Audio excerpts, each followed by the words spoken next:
আমি কিছু জানি না এটা সম্পর্কে। আমার কোনো ফেসবুকে স্ট্যাটাসের মাধ্যমে জানিয়েছেন এই বিষয়ে যদি ফেসবুকে তো আসলে সত্য কথাও দেখি আমরা, মিথ্যা কথাও দেখি। সো তিনি সত্য বলেছেন কি মিথ্যা বলেছেন আমি আপনাদের উপরে ছেড়ে দিচ্ছি, আপনারা এটা যাচাই করে নেন যে তার যে ফেসবুকের স্ট্যাটাস, সেই যে কথাগুলো বলেছেন সেটা কতটুকু সত্য কতটুকু মিথ্যা। তিনি তাকে তদন্ত কমিটি থেকে ডাকা হয়েছিল, তিনি এই তদন্ত কমিটির সাথে কোঅপারেট করতে চাচ্ছেন না, এই বিষয়ে কিছু কি বলবেন? দেখেন, ইতিমধ্যে তদন্ত প্রতিবেদন আমাদের কাছে জমা হয়েছে। সো তিনি অংশগ্রহণ করেননি, নিশ্চয়ই সেই তদন্ত প্রতিবেদনের ভিতরে রয়েছে এবং আমরা সেটি যাচাই বাছাই করেছি যে তিনি উপস্থিত হননি, সেটিও আমি দেখেছি। সো এটা আমরা পরবর্তী সিদ্ধান্ত আইসিসির সাথে কথা বলে তারপরে আমি সিদ্ধান্তগুলো জানাবো আপনাদের।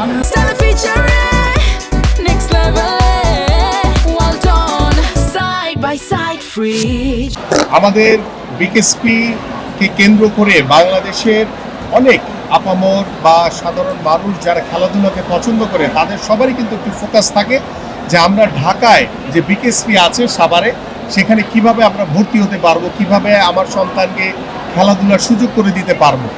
বাট আমরা ইতিমধ্যে সরকার গঠন করার পরে আমরা দায়িত্ব নিয়েছি যে শুধু ঢাকা কেন্দ্রিক না, আমাদের যে বিভাগীয় শহরগুলোতে যে বিকেএসপি রয়েছে, আমাদের জেলা পর্যায়ে কিছু বিকেএসপি রয়েছে, সেই বিকেএসপিগুলোকেও আমরা এই সমান ঢাকাতে যেই সুযোগ সুবিধাগুলো রয়েছে সেই সুযোগ সুবিধাগুলো আমরা বিভাগীয় শহর জেলা পর্যায়ে যে বিকেএসপিগুলো রয়েছে সেখানেও আমরা সমান সুযোগ সুবিধা বৃদ্ধি করার মাধ্যমে আমরা যে নতুন করে স্পোর্টস করতে যাচ্ছি, আমাদের যে স্কুল ফুটবল হবে, সকল খেলাধুলাকে আমরা কিন্তু সেই বিভাগীয়, যেমন একজন চিটাগংয়ে হয়তো বা কেউ বিকেএসপি আছে এখানে আমাদের একটি, কিন্তু এখানে দেখা গেছে যে সবাই ঢাকা কেন্দ্রিক আসতে চায়, কিন্তু আমরা চাই যে সেই বিভাগের যারা যারা যে এলাকা থেকে আসতে চায় তাদেরকে আমরা সেই বিভাগের সেই এলাকাতেই রেখে দিতে চাই।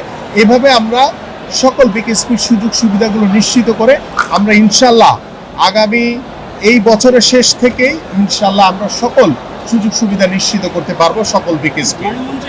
আজকে বিসিবির যে তদন্ত কমিটি আপনারা মন্ত্রণালয় থেকে ইয়ে করেছেন সেটা জমা পড়েছে, এই তদন্ত কমিটি কবে নাগাদ আপনারা এই তদন্ত কমিটির প্রতিক্রিয়া জানাবেন বা কবে নাগাদ আপনারা এই তদন্ত কমিটির রিপোর্ট? দেখেন, ইতিমধ্যে সকালবেলা তদন্ত কমিটি এসে তদন্ত প্রতিবেদন তারা দিয়ে গেছে এবং আমরা দেওয়ার পরে তাৎক্ষণিকভাবে এখানে আন্তঃ মন্ত্রণালয়ের একটি মিটিং ডেকেছিলাম আমি, এবং সেই মিটিংয়ে আমরা আলাপ আলোচনা করেছি এবং আমরা আমাদের যে আইসিসি রয়েছে সেই আইসিসিকে তদন্ত রিপোর্টটি অবগত করার পরেই আমরা পরবর্তী সিদ্ধান্ত গ্রহণ করব ইনশাআল্লাহ।